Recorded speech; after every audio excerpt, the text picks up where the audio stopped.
Hello, everybody. My name is Jerry D'Ambrosio, and welcome to this week's special presentation. Is it time to go bottom fishing? Well, is it time to go bottom fishing? I'll give you guys a hint. The answer isn't yes. So, when will that time come? Well, in tonight's presentation, I'm going to take us through everything that we need to see before buying stocks again. The first thing you need to understand, though, is that it requires a paradigm shift, a new way of thinking to really pinpoint a market bottom and know precisely the right kind of stocks to buy to really make this work. So the first thing you need to realize is a shift from buying safe, undervalued stocks that are rising in price, which are exactly the kind of stocks that do very well in major market trends, major uptrends in bull markets. But at market bottoms, you want to look for reasonably good stocks that have been beaten down tremendously with the overall market, absolutely crushed during the prior market correction. This gives them tremendous upside potential over the short term, and sometimes longer if they're reasonably good stocks and the rally really strengthens. So we're looking for stocks that can produce sometimes double-digit, sometimes triple-digit returns in a few weeks, sometimes longer, again, just depending on the strength of the rally. Our job is, how can we find these good stocks and also first recognize that it is the right time to buy them? So I'm going to hop into the program. I'm going to take us through everything. And of course, first, our first consideration is market analysis. Are we at a bottom? Are we in a position where we should start buying stocks? Again, the answer isn't yes. It's no right now, but you can see that our buy to sell ratio indicator has gone below 0.2. I can't think of a timelier presentation than this one here, because very rarely does this happen where we find ourselves on a Friday, we're doing the special presentation, and the BSR had just gone from above 0.2 to below 0.2. So now we're starting to search for a bottom. We're technically below that level. I know the MTI not quite below 0.6 yet, but the buy to sell ratio below 0.2. So we know that when that happens, we start to search for a bottom. We don't start buying stocks yet because the market's still falling. We wait for an explosive rally. Generally, that rally, maybe a 1% at least across the major indices after 10 o'clock, of course. And a lot of times, the rally will either follow a bullish candlestick reversal signal or maybe an indecision day like a doji. So let me go into the market timing graph and go through what I'm talking about. So let's just take an example here. Not too long ago, February of 2023 to the middle of April of 2023. So I have the two indicators here, the MTI in blue, buy to sell ratio in green. You can see the market was in a pretty significant downtrend here. We had lower highs, lower lows starting the year. Right here, market sold off, broke through support. On March 10th there, the MTI was at 0.69, the buy to sell ratio at 0.16. So it had just gone from above 0.2 to below 0.2. So I said earlier, what we wait for is an explosive rally. Well, that didn't happen the next day, right? Market sold off again. That's actually similar to a doji candlestick. Now, just to take us again, now the MTI is at 0.6, buy to sell ratio is at 0.15, so getting lower. That candlestick there is similar to a doji. It's called a spinning top. If a spinning top, and by the way, it's a solid candle, right? A filled candle and it's red, so it closed lower than the previous day's close, and it also closed lower than the open. If a spinning top is observed after a downtrend, this just implies that there's weakness among the sellers, weakness among the bears, and is a warning of maybe a potential change in direction, interruption in the trend. So similar to a doji. So on the very next day, with the buy to sell ratio at 0.15, what do we say? We say, wait for an explosive rally. Well, it looks like we got one the very next day. I know at the end of the day there, we sold off a little bit, closing off of the session high, but man, market opened much higher than the previous day's close. It ran all the way to 55.49 that day. So that was an explosive rally. What we also say is wait for follow through. Wait for follow through. So great, we get that explosive rally, potential change in sentiment. We want to see that trickle over into the next day. It never did trickle over into the next day, right? Market sold off again. That's almost a hammer. Another bullish reversal signal. Another sharp rally. So we're starting to see these signs here, right, of a potential change in direction. Indecision, a close well off of the low of the session. These long lower wicks here kind of take us under the hood, so to speak, on traders' behavior during the session, where the market opens, where it hits a high, where it hits a low, where it closes. These things are very important, especially at the end of these down moves. And up moves as well if we're seeing long upper wicks at the end of uptrends, signifying that the bulls are weakening. So nice strong update. I wouldn't necessarily say that's follow through. Let's see if I put the primary wave on. Primary wave didn't turn up until March 20th. So that's really the earliest signal that we're going to give you off of these oversold levels. Again, buy to sell ratio below 0.2. The primary wave is the first signal that we're going to give to tell you that it's okay to start buying stocks. If you're super, super aggressive and really understand how to trade bullish candlestick reversal signals, that signal might confirm prior to the primary wave. But the primary wave now, earliest signal that we'll get indicating a change in trend, turned up on March 20th. And then we got follow through the next day. So you're taking on some long positions. You're buying stocks again. How many you take is up to you. Whether you go 5, you go 10, you want to just nibble a little bit along the way, that's up to you. Kind of assess your risk profile, how much capital you're deploying, things like that. So we get follow through, and then what happens? As soon as we buy stocks, the market falls the next couple of days. Never makes a new low, so I'm not too concerned with just 2 down days. We have our stops in place. That's always going to dictate when you sell, not a change in the primary wave. You're not just going to sell the positions that you bought on March 21st because the primary wave turns down a couple of days later. When you buy a stock, you are going to sell that stock when your stop criteria has been met. Whatever that is. It could be, you can use a portfolio stop. Like I don't want to lose any more than 1% of my overall portfolio value on this one stock. It's a portfolio stop. Or just trailing stops, Profit Locker Pro. We have a bottom fishing course that teaches us all about what types of stocks to find. When I'm really going through here, and we'll look at the searches in a moment, but here is the market. Here's what it needs to be doing and what we need to see before we start buying stocks again. The next step, of course, is what stocks to buy. So you got your stop criteria in place. You got a couple of down days, and then you had a pretty decent run here that was profitable. You had an opportunity there to profit. The underlying trend of the market never went up. So what are we talking about? We're talking about a short-term reversal in a very oversold market where, think of it as a rubber band. The farther you stretch a rubber band, the harder it snaps back when you let it go. So the longer and the stronger the downtrend, the sharper the rallies generally, or at least you get at least enough to make some profits off of these oversold levels.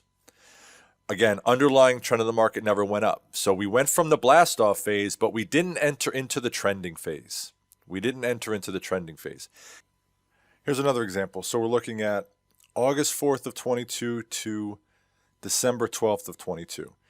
Market was in a downtrend, lower highs, lower lows. Now, we did get whipsawed a few times here. Nothing's 100%, so you take the shot, you put yourself in position to really make some quick gains. If the market turns around and doesn't cooperate, you cut your losers early. So here, this is when the buy to sell ratio went below 0.20, MTI went below 0.60. Market was getting killed. Big rally that day on September 28th.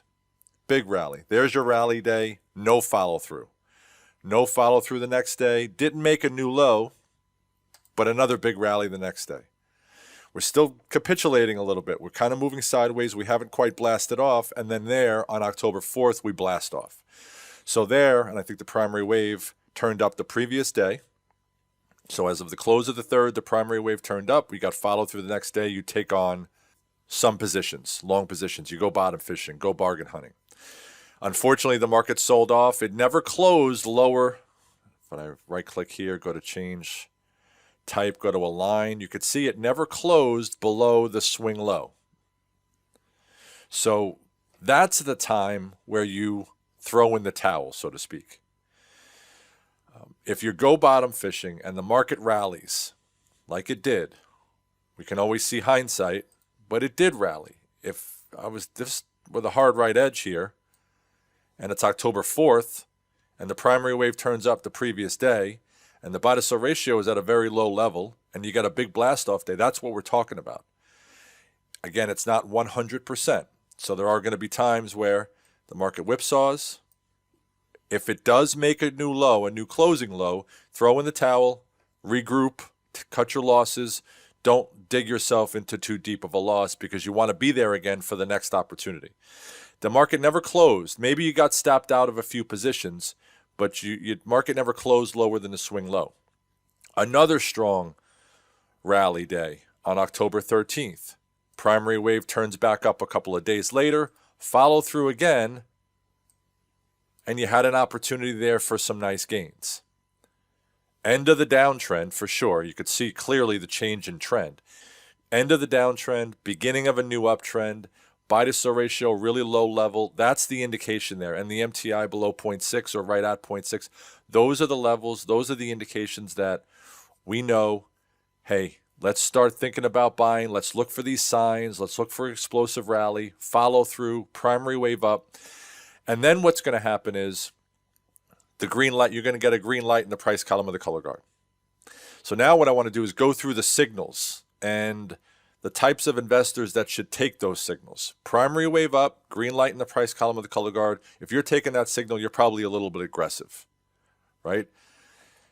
After that, either the GLB RT kicker signal will turn up or the DEW signal will turn up. So the RT kicker turned up on April 18th, the same day that the green light in the price column of the color guard came. So interchangeable there. Generally, the RT combo signal or the kicker signal, the GLB RT kicker signal will turn up after the first green light in the price column of the color guard, but that's really the succession. Primary wave up, green light in the price column of the color guard, GLB RT kicker, then the DEW signal, GLB RT kicker, then the DEW signal will turn up. So that turned up on October 25th, a little bit more of a middle of the road timing signal. And then finally, the confirm call. If you're ultra conservative, you're waiting for that confirm call. And when the market behaves the way it's been behaving for the better part of a year, the slower signals are going to get whipsawed the most. As you can see, we got it confirmed up here. Didn't last very long. Confirmed down quick. Another confirmed up. Now that was a nice run. That confirmed down saved some pain. Got a little whipsawed a couple of times here, but now we're in a confirmed down, and any conservative investor is happy that they're mostly, if not all, in cash, right? Because the market's been getting crushed. We've been saying not to buy stocks for a while now. Look, the recent downturn, the market has gone down 11 out of the last 13 days. One big rally there. Buy to sell ratio 0.35, so not quite below 0.20, but we are there now. Buy to sell ratio is at 0.15. So what are we looking for? We're looking for an explosive rally. We also are looking for follow through the next day. I think that's very important because that was an explosive rally and we never got follow through the next day. So what I want to see is a bullish candlestick reversal signal. I want to see a strong rally, follow through the next day, primary wave up. Primary wave up is telling us that the market is higher week over week, and that's the earliest signal that we're going to give to let you know to start buying stocks again. What stocks should we buy, you ask? So if I go to Unisearch, we have a whole folder in here called Searches Bottom Fishing. A lot of searches in here, but some of the better ones, if you're more risk averse and really want to find the blue chip stocks that have been beaten down, the searches at the top here, best of the biggies, blue chip bargains, high average volume, blue chip bargains, VST divided by RT. We're going to be familiar with a lot of these names. NVIDIA, Enphase, FTNT, First Solar. We're familiar with a lot of these stocks. These stocks are undervalued for the most part. They have strong long-term upside potential. We want the RVs, no matter what, on any bottom fishing stock that we buy, we want the RVs to be above 1. We want them to have good long-term price appreciation potential. So that's a prerequisite. These stocks are safe stocks. They so happen to be safe stocks. Not necessarily a prerequisite. If you're a little bit more aggressive, and we'll get to those types of stocks in a moment, you don't mind the RS below 1. But here, if you're a little bit more risk averse, you want to take advantage of these market bottoms, but you want to buy really good quality stocks, this is a good search. It looks for high RS, but look at the RT ratings. And most of the bottom fishing stocks that you'll see in these scans have sell ratings. They've been beaten down, but they're good stocks that are likely to follow along with the overall market once it rallies and really begins to blast off. All right, so that's blue chip bargains VST. Then you have searches like silver singles is another really good one. You just run these and you look at the stocks. By the way, if I look at the charts, I'm not going to like what I see. If I just go to, let's say, 6-month chart, I'm not going to like what I see here with a lot of these, okay? But I've seen too many times Jailbreak and Pirates Long and Russell 2000/RT finding the same type of stocks. I've seen too many times these searches produce double and triple digit returns time and time again. So I know it's a little scary to look at those charts, but if the market truly stops falling and starts rising again, you know the saying, a rising tide lifts all boats, right? These are going to move along. Not every single one of them, but you're going to get some big returns there to really boost your portfolio during these oversold market conditions. Blyer's bottom feeders, a little bit of the same there. Lower dollar stocks. Bottom fishing and rising industries. This is looking for beaten down stocks in industry groups that have gone up the most over the last day. The industry groups highest 10 by 1 day price delta. So rising industry groups, rising stocks in those industry groups. So if I go back to our March 20th date, that's the date that the primary wave turned up, right on March 20th. Remember, off of our bottoming example back in March. If I go back to March 20th and run bottom fishing and rising industries and just quick test the top 10 stocks a month out, you could see some of the returns here. 10.5% as a basket. Market only went up 4%, but WTTR went up 31%. GLT went up almost 40%. So 8 winners, 2 losers. Probably would have cut ACDC a little bit sooner than that. But nice returns there. Russell 2000 divided by RT, 11%. Here's IBRX. There's APEI. Huge returns here in just a month. And our blue chip bargains/RT, for example, 3%. You made some money, didn't outperform the market, but that's generally what you're going to see with these type of blue chip stocks. They won't outperform the small cap, low dollar stocks. So folks, remember, we're looking for a blast off day, a sharp, strong rally with follow through the next day, making sure that the primary wave, we want the primary wave to turn up. If you're a little bit more aggressive, remember primary wave, green light buyer RT kicker, DEW, and the confirmed calls. Those are the signals that you'll get. If you're a little bit more aggressive, you'll take the first ones. A little bit more prudent, you'll take the ones in the middle. More conservative, you'll wait for the confirmed up call. Thank you, folks. Hope you enjoyed tonight's special presentation. We'll see everybody next week. Yeah.